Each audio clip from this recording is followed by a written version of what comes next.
फिर इसको तुम शेयर कर देना, इसको जरूर शेयर कर देना, कुछ करना मत करना। ये क्लिप को कटवा के आगे निकालता हूं मैं। हाँ देखो, अब मेन मुद्दा क्या था? मेन मुद्दा था भ्रष्टाचार है, ये सारी चीजें हैं, तो उनको तो रोक लगानी है। तो देखो, उपहार लेने, किसी से आप गिफ्ट ले रहे हैं, क्योंकि जब रिश्वत रुकेगी तो अगला कहेगा, जैसे आप लोग हैं, आप लोग दरोगा बनेंगे, आपको किसी का काम करना है, आप पैसे नहीं ले सकते, आप कहेंगे मेरे घर में डबल बेड डलवा दे भाई, मेरे घर में जरा टीवी डलवा दे। अब तुम पे जांच बैठ गई, पता चला जो डबल बेड है उसका बिल तुम्हारे नाम पे नहीं है, उसका बिल किसी और के नाम पे है, या जो टीवी तुम्हारे घर में लगा उसका बिल किसी और के नाम पे है, और तुम्हारा कोई ना कोई केस उससे या उसके किसी रिश्तेदार से रिलेटेड था, समझो तुम फंस गए। कल परसों मुझे एक बच्चे ने भेजा यार, एक बच्चा वो कोई है जो यूट्यूब पे वीडियो बनाता था, कोई दरोगा है, उसने मुझे भेजा। अब मैं उसकी शक्ल देख के कह रहा मैं जानता नहीं, कह रहा भैया यूट्यूब पे वीडियो बनाता था, दरोगा है, वो 5,000 रुपए की रिश्वत लेते पकड़ा गया कहीं पे। तो 3-4 दिन पहले मुझे किसी बच्चे ने भेजा, वो यूट्यूब पे था, वो बच्चे के व्यूज हो गए, फिर मैंने चैनल ढूंढा, कहा तो उस पर काफी व्यूज हैं, और वो 5,000 की रिश्वत लेते पकड़ा गया। मतलब दरोगा जैसी पोस्ट पे आप चले गए, आपको वहां न्याय करने के लिए और सम्मान के लिए भेजा गया, और 5,000 की रिश्वत लेते हुए पकड़े गए। हद है, मतलब किस उस पे आ गए हैं आप। एक जिस गरीब से आपने 5,000 की रिश्वत लिया, जहां आपको अपना डेडिकेशन देना था, जहां सही से काम करना था, तो जा क्यों रहे हो यार? अगर बेईमानी करनी है वहां पे, अगर बेईमानी का ही पैसा खाना है, किसी गरीब का या किसी बेचारे का जिसको बहुत दिक्कत है उसका पैसा खाना है, तो क्यों खा रहे हो फिर?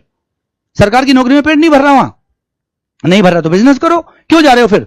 50, 60, 70 हजार की नौकरी जो दरोगा की करनी है, आप तभी जाएं जब आपको वो 50,000 5 लाख के बराबर लगते हो। जब आपको वो 50,000 5 लाख के बराबर लगते हो, आप उसमें अपना पेट भर सकें, खुश रह सकें, तभी दरोगा की नौकरी में जाइएगा। मैं ये बार बार बोलता हूं, ईमानदारी से कार्य करिएगा, ईमानदारी से। अगर आप ईमानदारी से कार्य नहीं कर सकते तो आपको वर्दी पहनने का हक नहीं है। अगर कोई भी वर्दी, दरोगा की नहीं कह रहा हूं, पुलिस की या किसी भी चीज की, कोई भी वर्दी पहनने का हक नहीं है अगर आप 5,000 या 2,000 या 500 रुपए की रिश्वत ले रहे हैं, या किसी के डंडा मार रहे हैं फल वाले के, कहने ला 2 किलो सेब दे। वो अपने घर से नहीं लाया, उसके घर में पैदा नहीं हो रहा है, वो बेचारा खरीद के लाया है सुबह, और आप अपनी वर्दी का नाजायज फायदा उठा रहे हैं, नाजायज फायदा। इसे आज कोई नहीं देख रहा है, सपोज कोई ना देख रहा हो, लेकिन ऊपर वाला देख रहा है।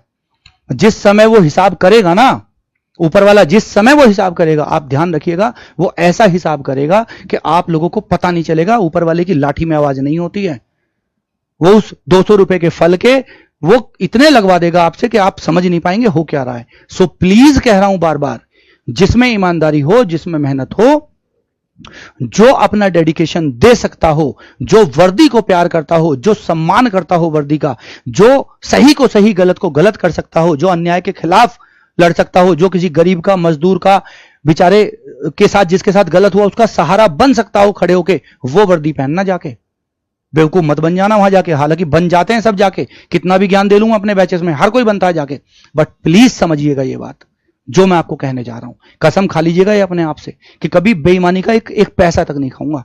मैं टीचर बन गया हूं, मैं आज भी ईमानदारी से पढ़ाना शुरू करता हूं और ईमानदारी से पढ़ाता हूं। अगर आपसे 600 रुपए 500 रुपए ले रहा हूं ना बैच के, तो कम से कम 50,000 रुपए के बराबर पढ़ा रहा हूं। किसी भी बैच से तुलना कर लो, किसी भी बैच से जिससे तुम करना चाहते हो।